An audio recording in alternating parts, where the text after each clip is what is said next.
الفضل YouTube channel میں آپ کا استقبال ہے۔ اس چینل پر روزانہ قرآن پاک کی ایک آیت تلاوت، مع ترجمہ اور مختصر تشریح پیش کی جا رہی ہے۔ ویڈیو اپلوڈ ہونے پر نوٹیفیکیشن پانے کے لیے اس چینل کو سبسکرائب کریں اور بیل آئیکن ضرور دبائیں۔ السلام علیکم ورحمۃ اللہ وبرکاتہ۔ میرے دینی و ایمانی بھائیوں اور بہنوں، سورہ نساء آیت نمبر 137 پیش خدمت ہے۔ اعوذ باللہ من الشیطان الرجیم۔ ان الذین آمنوا ثم كفروا ثم آمنوا ثم كفروا ثم ازدادوا كفرا لم يكن الله ليغفر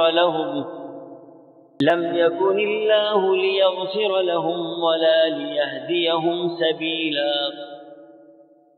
جن لوگوں نے ایمان قبول کر کے پھر کفر کیا، پھر ایمان لا کر پھر کفر کیا، پھر اپنے کفر میں بڑھ گئے، اللہ تعالیٰ یقیناً انہیں نہ بخشے گا اور نہ انہیں راہ ہدایت سمجھائے گا۔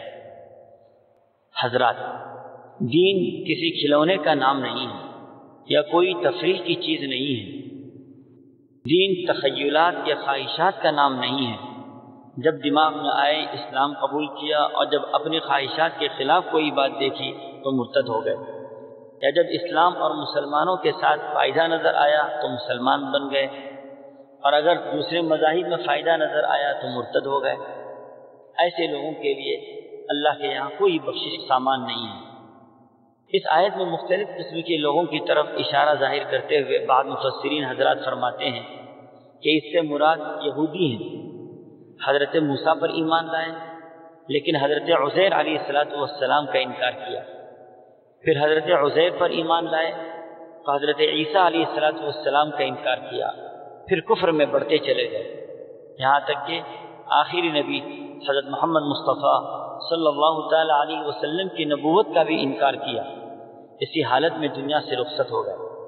بعض حضرات فرماتے ہیں کہ اس سے مراد منافقین ہیں، کیونکہ ان کا مقصد صرف اور صرف یہی تھا کہ مسلمانوں کو نقصان پہنچایا جائے، اسی لیے وہ بار بار اپنی مسلمانی کا ڈھونگ رچاتے تھے۔ بالآخر کفر و ضلالت میں اتنے بڑھ گئے کہ ان کی ہدایت کی امیدیں منقطع ہو گئیں، اور دوسروں کو بھی یہ لوگ کفر پر ابھارتے تھے۔ ایسے لوگوں کے بارے میں قرآن کی آیت کہتی ہے کہ اللہ تعالیٰ یقیناً انہیں نہ بخشے گا اور نہ انہیں راہ ہدایت سمجھائے گا۔ اللہ تعالیٰ ہم سبوں کو اپنے ایمان پر قائم و دائم رکھے، آمین۔ وآخر دعوانا ان الحمد للہ رب العالمین۔